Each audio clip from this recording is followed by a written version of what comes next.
마태복음 24장 3절 말씀과 30절의 말씀입니다. 생각하면서 함께 힘있게 봉독합시다. 시작. 그분께서 올리브산에 앉으셨을 때에 제자들이 은밀히 그분께 나와 이르되 우리에게 말씀해 주소서 어느 때에 이런 일들이 있으리까? 또 주께서 오시는 때의 표적과 세상 끝의 표적이 무엇이니까 하니 그때는 사람의 아들의 표적이 하늘에 나타나고 그때는 땅의 모든 지파가 애곡하며 그때는 사람의 아들이 권능과 큰 영광을 가지고 하늘의 구름들 가운데서 오는 것을 보리라.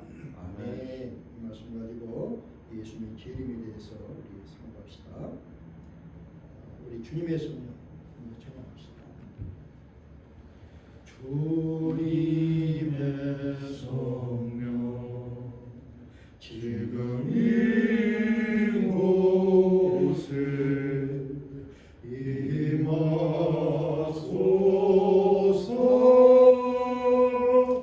임하소서 주님의 성령 지금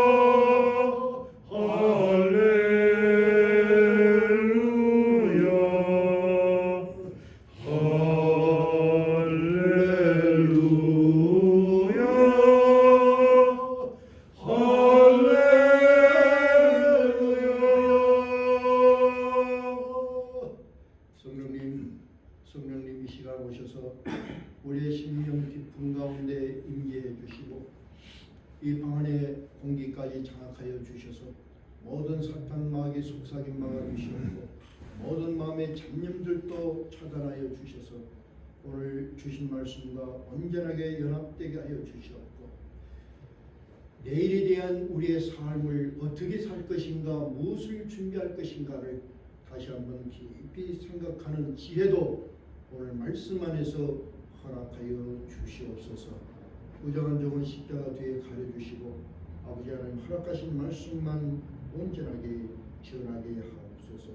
우리 주 예수 그리스도를 받들어 간절한 마음으로 감사한 마음으로 기도 올리옵나이다. 아멘. 할렐루야. 할렐루야. 그 예수님의 재림에 대해서 우리가 여러 많은 것을 생각해 봤고 또 설교도 많이 했죠. 이 종말론은 참으로 중요한 것입니다. 근데 이 종말론에 대한 잘못된 가르침이 너무나 이 땅에 많이 있습니다. 그래서 오늘은 어떤 재림의 현상에 대해서 이 세상이 어마어마하게 변하고 그런 현상을 말하는 것이 아니라 재림에 대해서 예수님이 말씀하신 핵심이 무엇인가 그 하나만 우리가 상고하는 그런 시간이 되길 바랍니다. 여러분 한번 질문 한번 해보십시다. 진짜로 내일 아침 10시에 이 세상에 종말이 온다. 그러면 오늘 밤 뭐 하시겠습니까? 빨리. 내일 아침에는 뭐 하시겠습니까? 몇 시에 일어나시렵니까?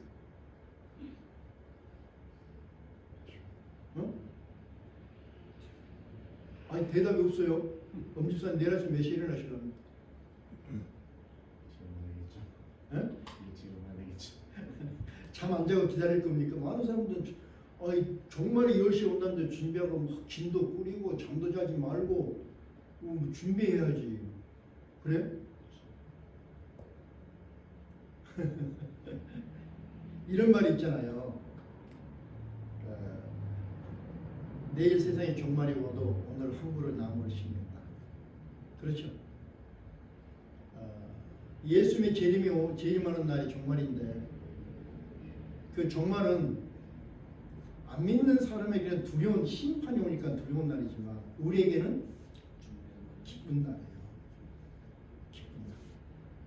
정말 하나님의 의가 드러나고 우리는 영원한 자유를 향해서 나아가는 기쁜 날이에요. 그러니까 두려울 것이 없는 거예요. 그리고 또 하나 생각합니다.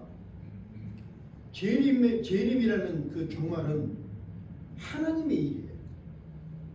우리가 할 수 있는 것은 아무것도 없습니다. 막을 수도 없는 거고 뒤로 늦출 수도 없는 거고 뭐 준비할 수 있는 것도 아니고 아무것도 없는 것입니다. 그러므로 내일 아침 10시에 종말이 온다 하면 똑같은 시간에 우리 일어나서 똑같이 아침밥 먹고 똑같이 일하고 그러다가 주님이 쉬우고 하면 그냥 올라가는 거예요. 그래서 중요한 것은 내 마음속에 무엇을 품고 어떻게 살았느냐, 내 마음속에 무엇을 품고 어떻게 살고 있느냐, 이것이 우리에게는 중요한 거예요. 무슨 뭐 많은 식량을 준비하고 뭐 이런 것이 아니라 우리 마음속에 우리 생활 중심에 무엇을 가지고 있느냐, 이것이 미래를 사는 삶의 지혜다, 이렇게 생각을 합니다. 여러분 언젠가는 종말이 온다는 거 믿습니까? 믿지요? 종말은 반드시 오지요. 현석 형제 안 믿습니까? 믿습니까? 종말은 두 가지입니다. 하나님의 심판이 오는 종말이 있고 내가 죽으면 끝이잖아요. 죽으면 반드시 오는 거 아닙니까? 그러면 그 죽음, 그 종말을 준비하면서 지금 무엇을 준비하면서 살고 있습니까? 물어보는 거예요. 분명히 종말이 오고 나의 죽음도 오고 끝이 있는데 그러면 그 끝을 보면서 오늘 무엇을 준비하면서 살고 있습니까? 무엇 준비하고 살고 있습니까? 이런 것을 우리가 좀 오늘은 생각해 보면서 아주 오늘은 이 재림에 대해서 뭐가 복잡하게 말씀하는데 복잡한 것이 아니라 예수님이 주신 딱 한 가지 말씀을 우리가 마음에 오늘 담았으면 좋겠습니다. 성경의 예언은 68%가 우리 인간 역사 안에서 이미 성취되었다. 우리가 지난번에 상고를 했습니다. 그러면 지금 예언이 남은 것이 32%가 아직 예언이 남아있고 이 32% 예언이 지금 우리 미래 삶 속에서 성취되어 가고 있는 중입니다. 종말이 언제 오느냐? 그 날짜는 알 수가 없지만 이 32%의 예언이 성취되는 날 아마 그날이 종말이 될 것입니다. 그렇죠? 하나님의 예언이 다 성취되면 이 세상에 종말이 올 것입니다. 그래서 68%가 이미 다 성취되었고 32%가 남았다면 우리가 뭘 생각해 볼 수 있냐면 지금까지 시간보다 앞으로 남은 시간은 훨씬 짧다. 그렇죠? 훨씬 짧은 거죠. 그래서 이제 미래가 짧은데 얼마나 짧을지 우리는 알 수가 없죠. 그러나 분명한 이 종말이 가까이 왔다, 이것을 생각하면서 이 앞으로 이루어질 미래를 우리가 준비해야 되는데 앞으로 이루어질 32% 예언들을 오늘부터 성경에 기록된 순서대로 참고하면서 우리의 미래를 준비해 보는 그런 시간이 되기를 원합니다. 자, 그 첫 번째가 뭐냐면은 예수님의 십자가 안에서 하나님이 나를 당신의 처소로 삼으셨다. 이것을 지난주에 우리가 선고했습니다. 그래서 우리가 마음속에 다짐하기를 하나님이 내 안에 나와 함께 계신다. 이것이 내일을 살아가는 삶의 기본이 되어야 됩니다. 여러분 동의하십니까? 하나님이 내 안에 거하신다. 동의하시면 아멘. 이 확신이 없으면 우리가 믿음으로 내일을 준비할 수가 없는 것입니다. 하나님이 내 안에 계신다. 하나님이 내 안에 계신다. 나는 죽었고 내 삶을 누가? 성령님이 인도한다. 이 확신이 있어야 됩니다. 그런데 정말 하나님은 여호와 일의 하나님이라는 그 말씀 그대로 하나님은 뭔가를 언제나 우리 삶 속에 준비해 주시고 우리를 인도해 가십니다. 동의하십니까? 경험하셨습니까? 저는 하는 것을 경험합니다. 요즘은 더 많이 그 어느 때보다도 더 주님하고 더불어 많은 시간을 보내고 생각하고 주님의 말씀과 내 삶의 현장 이것을 그냥 연결해서 요즘은 살고 있거든요. 그러니까 더 많이 하나님이 예비하시는 것, 하나님이 인도하시는 것을 더 센시티브하게 깨닫고 느껴져요. 얼마나 감사한지 알 수가 없습니다. 그래서 하나님이 나와 함께 하신다. 하나님이 내 안에 계신다. 하나님이 예비시 어떤 하나님의 뜻 가운데서 작전 가운데 나의 삶을 지도하고 인도하고 계신다. 그러면 내가 하나님 말씀 안에 순종해서 하나님의 뜻 안에 순종하면 이 길이 순조로운데 하나님의 뜻을 알지 못하고 내가 고집을 부려서 내 길을 가면 자꾸 내 삶이 삐뚤어진다. 삐뚤어지고 부딪히고 고난이 오고 많은 환난을 받는다. 옛날에 제가 곧 대학교 다닐 때 저기 여의도로 그때 여의도가 무의도로 캠핑을 갔는데 배가 고파서 밥을 잔뜩 먹고 이 동산 이렇게 그 동산에 올라갔는데 바람이 맞바람 쳐요. 바람이 그 맞바람을 맞고 동산에 올라가는데 못 올라가겠어요. 얼마나 힘이 드는지. 그런데 그 힘든 걸 간신히 하고 이제 내려가는데 바람이 뒤에서 부니까 얼마나 쉽게 내려가는지. 이게 우리의 삶의 지혜입니다. 성령의 인도하심에 따라 살면 우리의 삶이 순풍에 돛단 배처럼 순조롭게 진행이 되지만 우리가 하나님의 뜻에 역행을 하면 우리의 삶이 힘들다. 아주 쉬운 원리를 다시 한번 여러분 마음속에 다짐해보고 그리고는 그러면 순풍에 돛다는 것처럼 내일에 대한 것을 우리가 이해를 하고 알아야 내일을 준비할 수 있다 이렇게 생각합니다. 그래서 오늘은 두 번째로 예수님의 재림에 대해서 생각을 해보는데 예수님의 재림에서 오늘은 본문의 말씀 그대로 그냥 예수님에게 질문한 제자들의 질문 그리고 예수님의 답만 가지고 그 안에서 우리가 답을 얻고 그 질의문답을 이해해보는 그런 시간이 되길 바랍니다.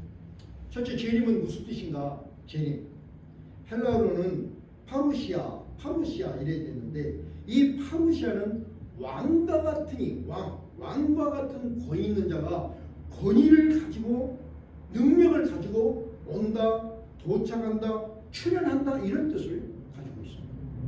그러니까 예수님의 재림 그러면 쉽게 무슨 뜻이냐면 예수님이 왕과 같은 권위와 영광으로 오신다, 도착하실 것이다, 출현하신다 이런 의미를 가지고 있습니다. 왕과 같은 권위로 온다는 그것이 예수님의 재림의 의미가 됩니다. 왕으로 오니까 뭡니까? 권능과 권위를 가지고 심판의 권세를 가지고 오신다 이렇게 생각합니다. 먼저 우리가 이 예수님의 재림에 대해서 공부할 때 넘지 말아야 할 선이 있습니다. 많은 것을 좀 이야기해 볼 수 있는데 그냥 요약을 하겠습니다. 예수님의 재림은 완전한 하나님의 계획 속에서 하나님만이 홀로 집행하시는 하나님의 일입니다. 동의하시면 이것을 확신하면 다른 이단 사설에 여러분들이 흔들리지 않을 수 있습니다. 재림은 오직 하나님이 계획하시고 오직 하나님만이 홀로 집행하는 인간의 일이 아니라 하나님의 일이다. 하나님의 일이다. 이렇게 우리가 생각하면 좋겠습니다. 그래서 이런 분명한 그 사고 안에서 우리가 생각하는 것은 예수의 재림 사건을 인간이 과학적 사고 또는 철학적인 논리 또는 현실적 상황에 맞춰서 예수의 재림을 해석하면 안 된다. 또 동의하세요? 옛날에 그 종말론에 대해서 그 칼럼을 썼는데 어떤 그 칼럼 중에 한 분은 한 20년 전인데 그때 중국이 막 일어날 때 이 중국이 부상을 하니까 동방에서 오는 나라가 중국이다 또 이렇게 사설을 쓰고 논문을 쓰시는 분들이 많이 있었어요. 환경이 만약에 중국이 그렇게 강성하지 않고 또 다른 나라를 찾았을 거예요. 이렇게 환경에 맞춰서 하나님의 말씀을 해석하면 안 된다. 예수의 재림과 심판은 두려운 일이 아니라 믿는 자에게는 소망의 날이다. 그래서 재림을 가지고 하는 예수의 재림 심판이 곧 온다. 이것을 자꾸 두렵게 하고 공포를 주는 이런 가르침은 잘못된 것이다. 우리 믿는 자에게는 두려운 이 날이 아니라 소망의 날이 된다. 마라나타 주여 주여 어서 오십시오. 주님 오시면 최고 아니에요? 주여 어서 오십시오. 이 험한 세상 이제 정말 다 졸업하고 주님 손잡고 주님과 혼인잔치 안에서 주님이 내 눈물 씻겨주시고 내 고통 다 씻겨주시고 위로받는 영원한 그 삶 속으로 가고 싶습니다. 내 본향으로 가고 싶습니다. 마라나타 주여 어서 오십시오. 이게 우리의 소망 아닙니까? 그래서 주님의 재림은 두려운 날이 아니라는 것을 우리가 분명히 손을 그어서 생각을 해야 됩니다. 예수님의 재림은 성경에 기록된 말씀을 믿음으로 이해하고 자신을 돌아보면서 경건하게 하는 지침으로 삼아야 유익합니다. 그래서 예수 재림은 반드시 오는데 그 날짜를 꼽을 이유도 없고 예수 재림이 오는구나, 심판이 오는구나, 그래서 내가 어떻게 살아야 되는가 하고 내 자신을 돌아보면서 나를 경건하게 하는 지침으로 삼아야 된다. 이렇게 우리가 먼저 생각을 합니다. 왜 그러냐면 과거에도 지금도 잘못된 종말론이 활동하고 있으므로 우리가 주의를 해야 됩니다. 그것도 제가 몇 가지를 뽑아봤어요. 1948년 이스라엘 독립을 무화과나무로 비교하고 한 세대 안에 종말이 온다 하는 시한부 종말론이 있습니다.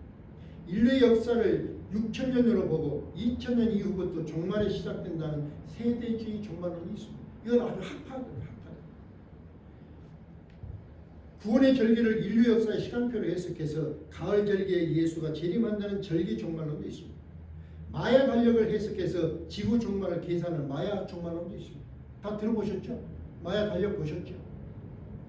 그래서 2000년대 초에 마야 달력이 마지막이 돼서 그때 종말이 온다.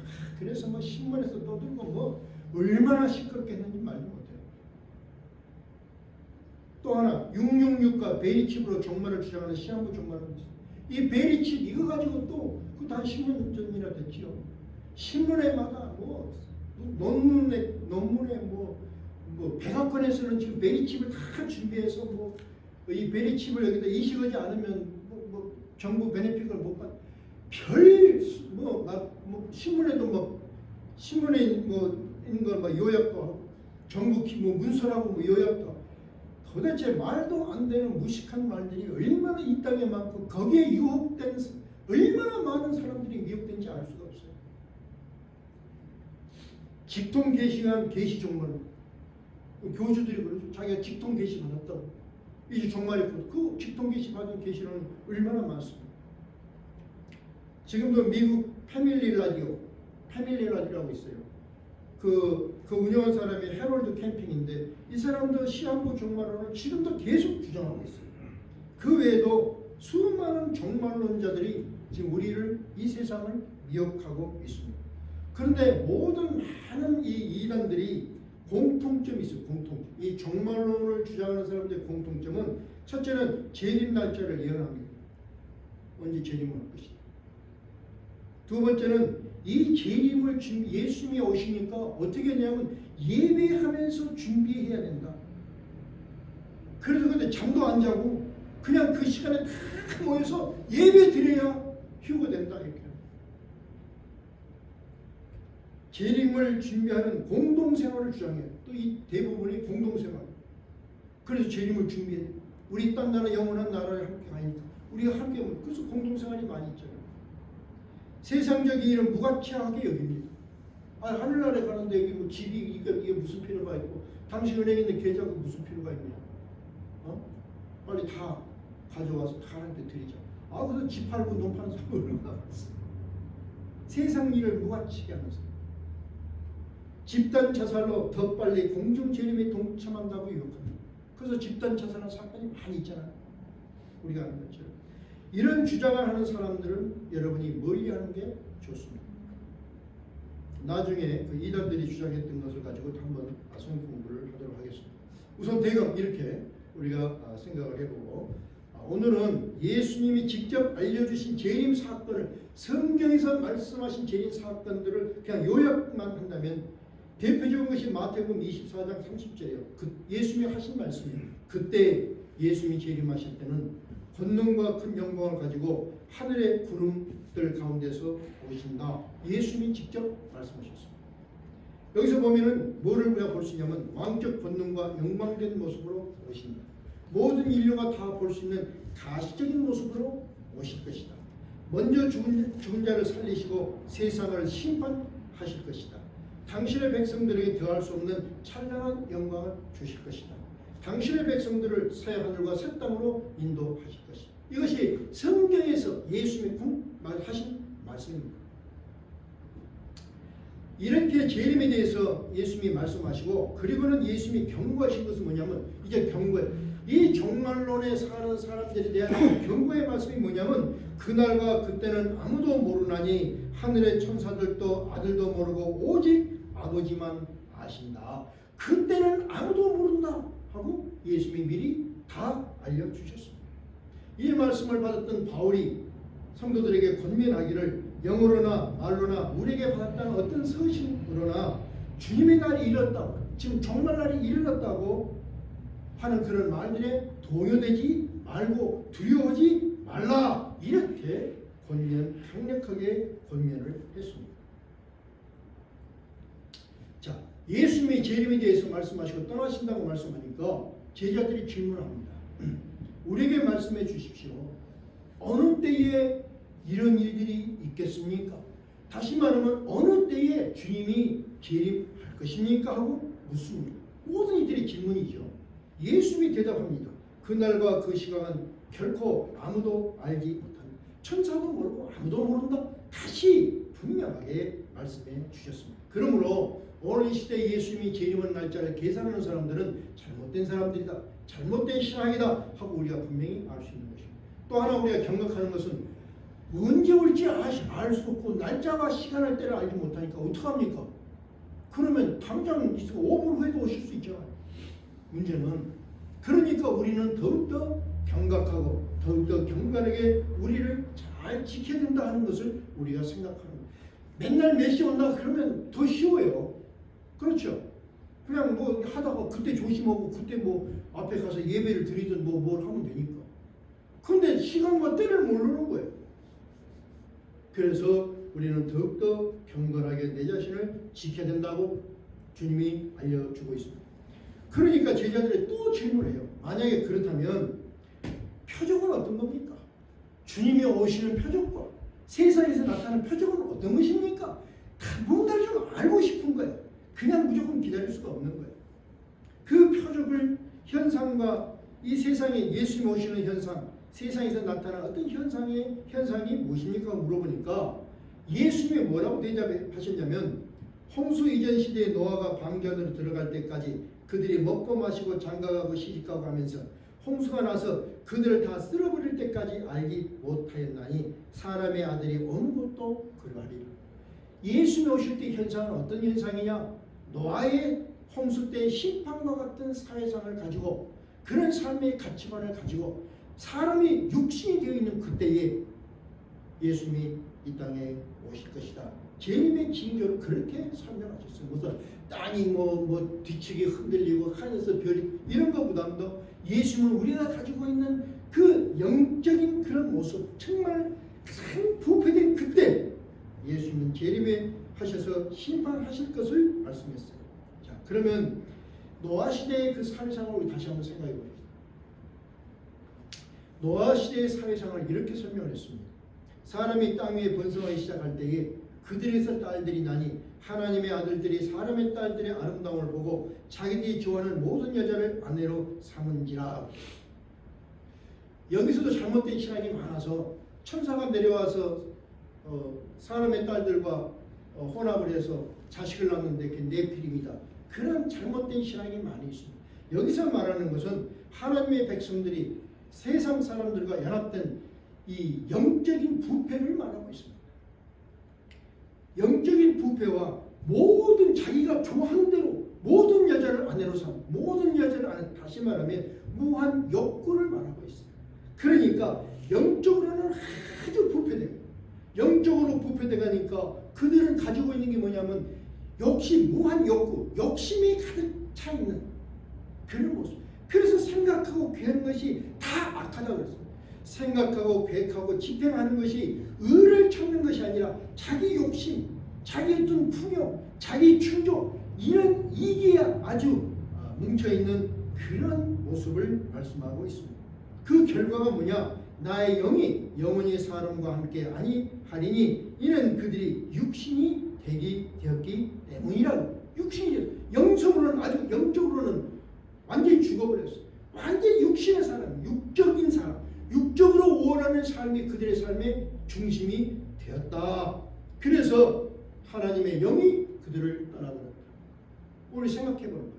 나는 지금 영적인 삶을 살고 있는 내 삶을 주관하는 것이 영적인 삶인가 육적인 삶인가? 내가 지금 품고 있는 것이 육적인 욕망이 가득한가 아니면 영적인 욕망이 가득한가?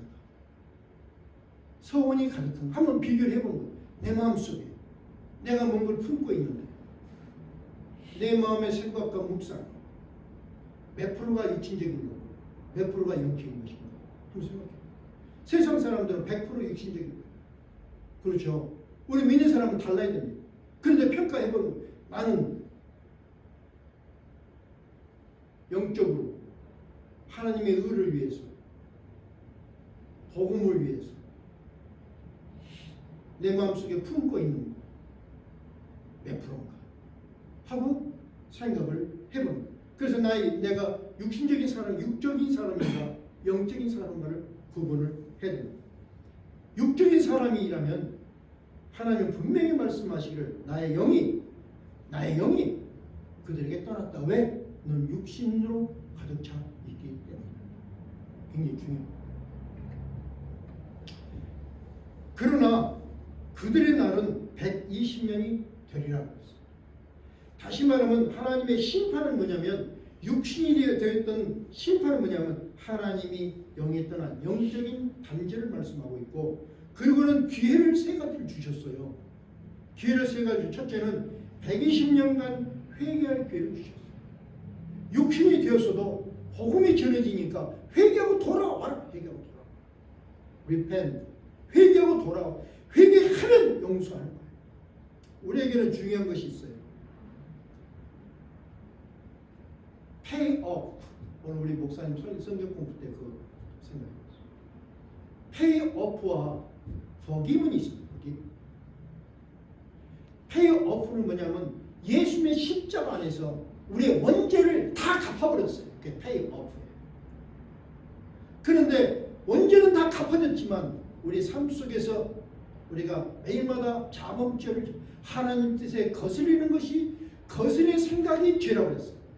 그 죄를 쌓아가요.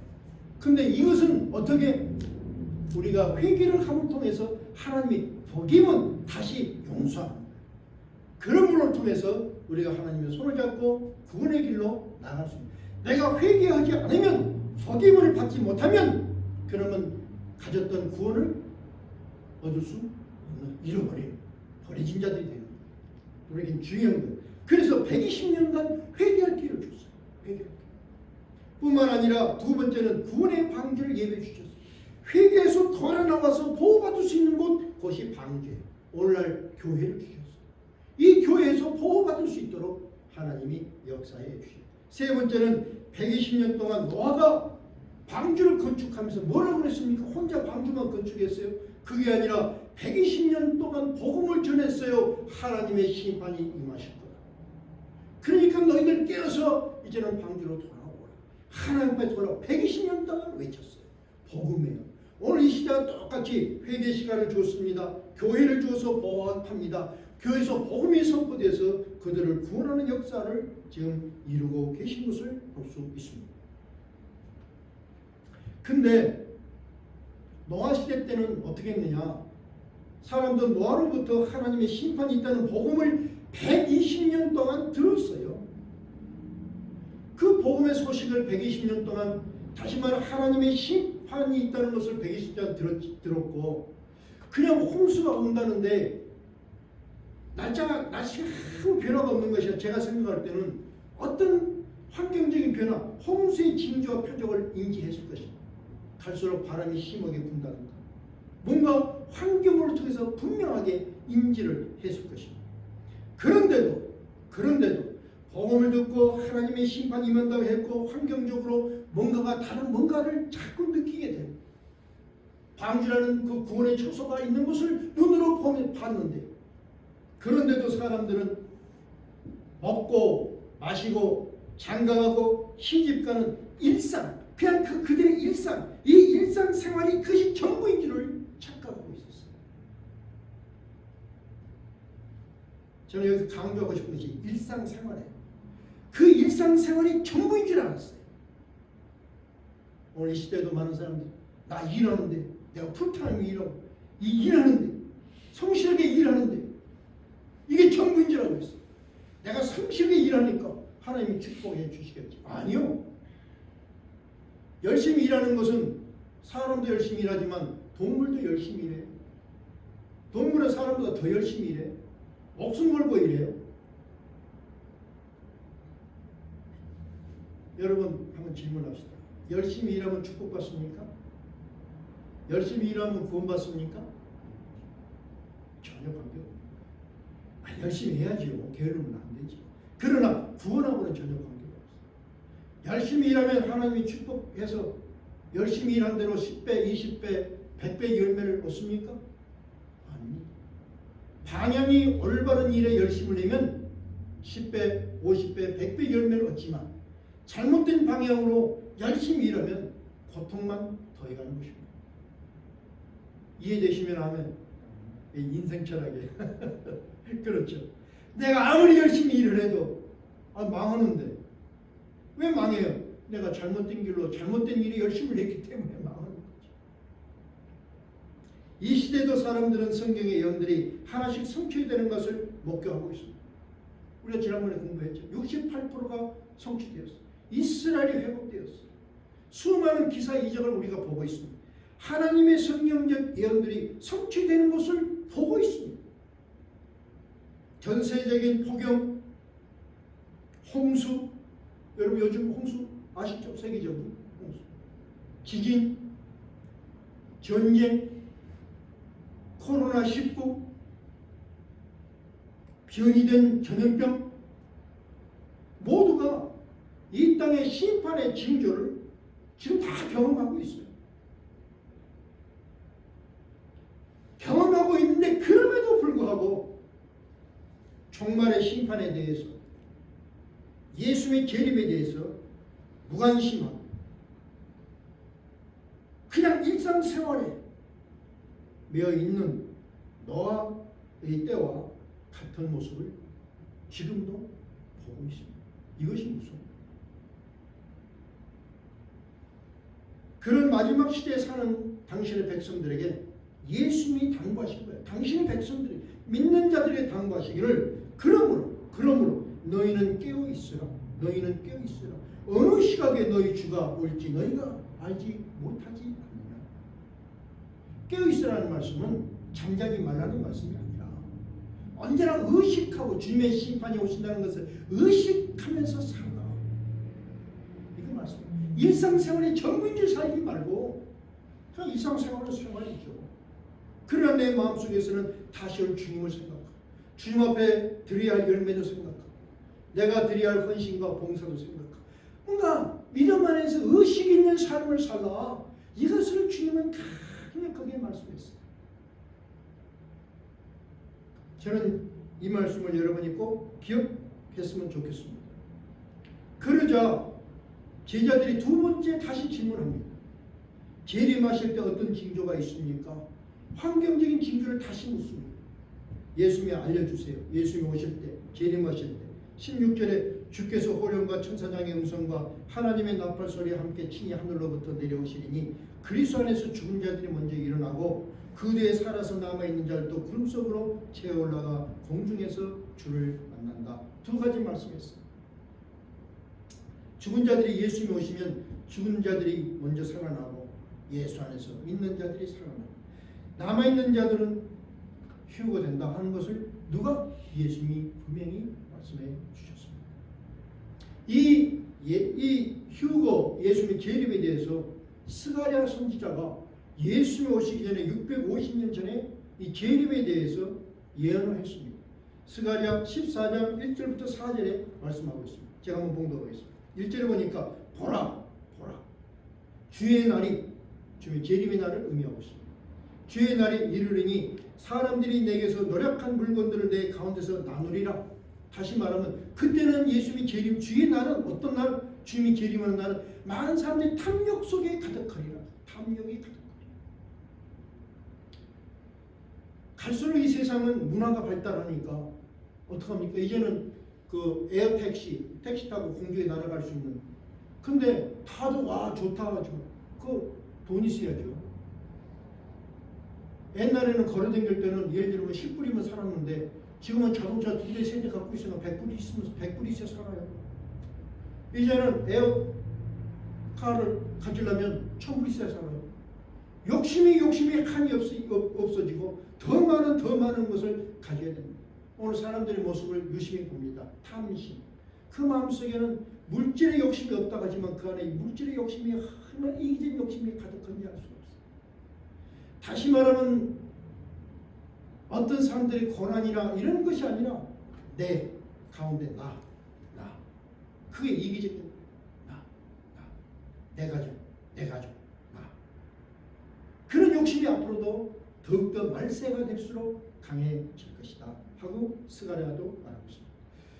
2절에 보니까 내가 모든 민족들을 모아 예루살렘을 대적하여 전쟁하게 하리니 아마겟돈 전쟁을 말씀하고 있습니다. 보셔서 이 땅을 전쟁의 심판하신다고 예언했습니다. 그런즉 그 아마겟돈 전쟁을 보면은 그 도시가 함락되며 집들이 강탈을 당하고 여인들이 강간을 당하며 그 도시의 반이 포로가 되려니와 백성 중에 남은 자들은 그 도시에서 끊어지지 아니하리라. 그게 다 너무 고난이 전쟁으로 부서지고 깨어지고 상처가 가득한 그런 마지막 전쟁의 모습을 예언하고 있습니다. 3절 보니까 그때 주께서 나아가서 그 민족들과 싸우시되 전에 전쟁의 날에 싸우신 것 같이 하시리라. 전쟁을 통해서 심판하실 것을 말씀하고 있습니다. 4절 보니까 그날에 그분의 발이 예루살렘 암 동쪽에 있는 올리브 산 위에 설 것이고 오늘 예림 재림을 말씀하고 있습니다. 올리브 산이 거기에 한가운데서 동쪽과 서쪽으로 갈라짐으로 힘이 큰 골짜기가 생길 것이며 그 산의 반은 북쪽으로 그 산의 반은 남쪽으로 이동하리라. 거대한 지진과 지각 변동이 있을 것을 예언한 것입니다.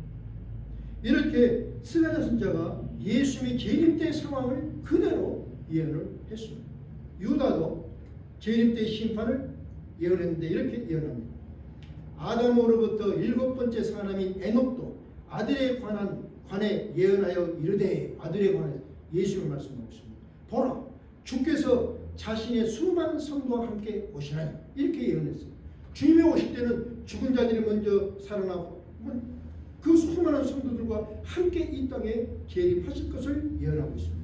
이것은 모든 사람에게 심판을 집행하사 그들 가운데 경건치 아니한 모든 자들이 범한 경건치 아니한 행위와 또 경건치 아니한 죄인들이 그분을 대적하여 말한 모든 거친 발언에 대하여 그들을 정죄하려 하시니라. 유다서 1장 14절 15절의 말씀. 그러니까 예수님이 유다 선지자가 예언한 것은 뭡니까? 예수님이 재림하실 때는 수많은 성도들과 공중에서 함께 오시고 오시는 목적은 뭐냐? 지금까지 그렇게 120년 동안 복음을 전했던 것처럼 그렇게 회개하고 돌아나오라고 말했는데 그들은 욕심 속에 가득 있는 그들, 하나님 말씀을 듣지 않고 대적했던 그들, 하나님 앞에 거친 발언했던 그들 모두를 정죄 심판하러 오신다 하고 분명히 말씀했습니다. 우리가 여기서 두 가지 생각해 볼 수 있습니다. 휴거 때에는 주님 안에서 잠들었던 성도들이 먼저 부활하게 될 것이고 살아남아있던 성도들은 변화된 새로운 몸을 입고 공중으로 치어 올라가게 될 것입니다. 이것이 휴거예요. 휴거 후에는 뭐냐면 재림이에요. 재림은 이 땅의 재림이에요. 이 땅의 재림 때는 수많은 성도들과 함께 지상에 내려오셔서 모든 경건치 아니한 행위자와 죄인들을 정죄하신다. 이렇게 우리가 두 가지로 휴거와 재림을 나눠서 분명하게 생각하면 흔들림이 없을 것입니다. 휴거의 목적이 성도들을 주님께서 예비하신 처소로 데려가는 것이라고 한다면 재림의 목적은 세상을 심판하는 것입니다. 그래서 휴거가 먼저 되고 그 다음에 심판이 이 땅의 심판이 임하는 것입니다. 그 심판은 굉장히 고통스러웁니다. 그러나 우리는 이 땅의 심판이 오기 전에 어떻게 돼요? 휴거, 랩처, 휴거가 되는 것입니다. 순식간에 하나님 나라로 올라갑니다. 계시록 19장 11절에는 이렇게 예언되어 있습니다. 또 내가 하늘이 열린 것을 보니 하늘이 열렸어요. 흰 말이라 보라 흰 말이라 그 위에 타신 분은 신실하시니 참되시니라 불리더라. 그분은 의로 심판하며 전쟁을 하시니 예수님이 백마를 타고 이 땅에 심판 오시는 모습을 계시록에서 예언하고 있습니다. 예수님께서 하늘문을 열고 흰 말을 타고 재림하셔서 심판할 것을 예언합니다. 이 휴거와 재림은 지금 말은 굉장히 오래된 것 같지만 이 휴거와 재림은 눈 깜짝할 사이에 순간적으로 일어나게 될 것이라고 말하고 있습니다. 보라 내가 너에게 한 가지 신비한 일을 알리노니 우리가 다 잠자지 아니하고 마지막 나팔 소리가 날 때 눈 깜짝할 사이에 순식간에 다 변화되리라. 그래서 우리가 휴가 되는 것도 또 이 주님의 심판이 오고 하늘나라가 열리고 많은 성도들이 구름같이 오고 우리가 그 안에서 들림을 당하는 이 모든 것은 순간적으로 찰나적으로 이루어진 하나님의 일인 것을 우리가 말씀하고 있습니다. 저는 이것만 가지고 우리가 휴거와 재림을 준비하는 데 충분하다고 생각합니다. 다른 어떤 현상, 일어날 사회적인 현상 이거 우리에게 중요한 것이 아닙니다. 중요한 것은 예수님이 오시면 우리가 휴가 되고 이 땅은 심판이 있다. 그래서 순간적으로 일어나. 그러므로 그때는 알지 못하므로 어떻게 언제나 경각하고 의식하는 삶을 살라. 이것이 메시지의 포인트라는 것을 생각합니다.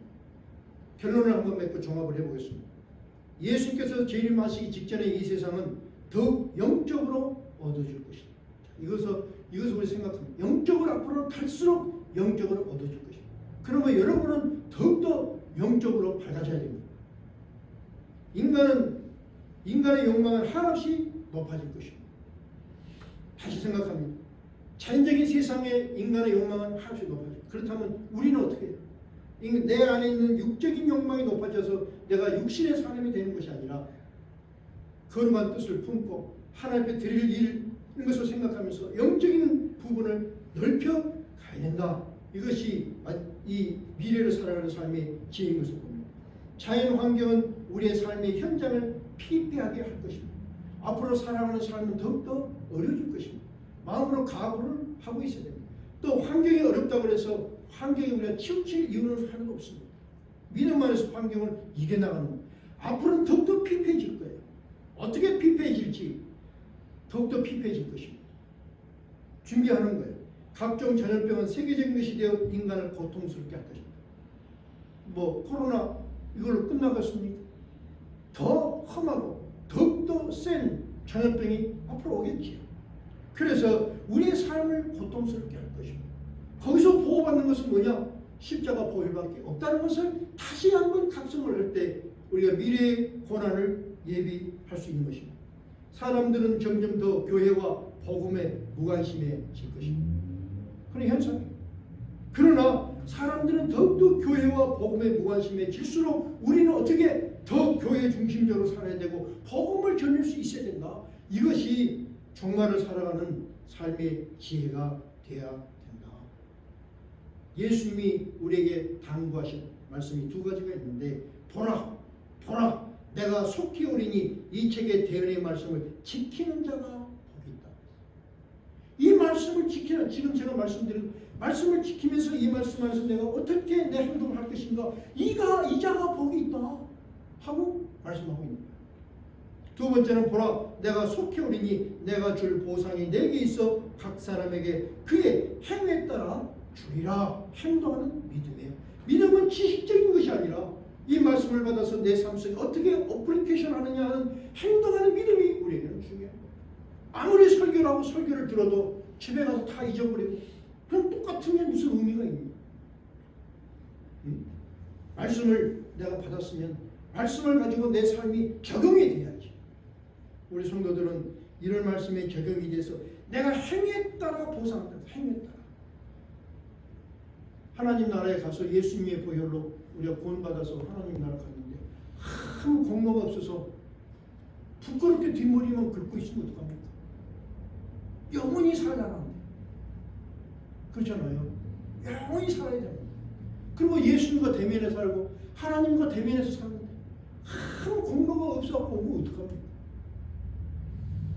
이러면서 생각하면서 모두가 교회와 복음에 무관심할 때 여러분은 더욱더 교회를 붙들고 복음을 붙드는 그래서 행동하는 믿음, 열매미 있는 믿음 가지시기를 진심으로 축원을 드립니다.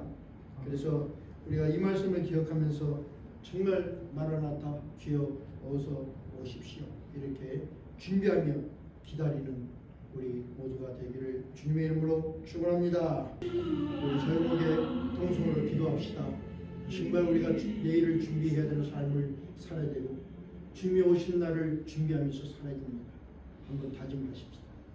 요 아버지 하나님, 정말 아버지 하나님 이 시대는 이 마지막 시대의 아버지 모습을 우리가 보고 정말 노아의 시대의 아버지 그 모습을 지금도 보고 아버지 하나님 말씀하시기를 너희가 육신이 되었다 말씀하셨습니다. 다시 한번 우리를 점검합니다. 나는 육적인 삶을 살고 있습니까? 영적인 삶을 살고 있습니다. 주님은 분명하게 심판주가 되셔서 이 땅에 오시는데 나는 주님을 맞이할 어떤 준비를 하면서 지금 살고 있나요? 아버지 하나님, 생각하며 기도하는 당신의 백성들, 머리 숙인 당신의 백성들 마음속에 성령님이 함께 해주셔서 아버지 육신적인 그 모습에서 벗어날 부분이 무엇이 있는지 아버지 하나님 이 시간 발견할 수 있게 하시고 영적인 모습으로 아버지 하나님 새로운 소명의 모습으로 돌아서는 역사가 있게 하시고 내일을 준비하는 지혜로운 삶이 될 수 있도록 이 시간 당신의 백성들을 축복하여 주시옵소서. 지금 사람들은 더 없는 문화 속에서 끝없는 욕망을 향해 다름질하고 있고 지구의 환경은 인간의 삶의 현장을 피폐하게 하고 있고 전염병은 지구촌의 인간들을 고통스럽게 하고 있지만 사람들은 회개치 아니하며 점점 더 하나님과 멀어지고 있는 이 말세의 모습을 우리가 보았습니다. 이 말세에 살고 있는 당신의 백성들에게 예수님이 당부하셨습니다. 내가 속히 오리니 이 책의 말씀들을 지키는 자가 복이 있다 하셨고 내가 와서 각 사람의 행위에 따라 심판할 것이라 격려와 경고를 주셨습니다. 이 말씀을 오늘 이 시간 우리 모두가 마음에 담고 풍파치는 세상을 향해 다시 나아가는 우리 예수 십자가 교회 성도님들 그리고 함께 동영상으로 예배드리는 모든 성도님들 위해 성부 하나님의 무한하신 사랑하심과 성자 하나님 보혈 은혜와 성령 하나님 인도 역사하심이 새롭게 시작하는 한 주간의 시간 사건 속에 함께 하옵시기를 간절히 축원드리옵나이다.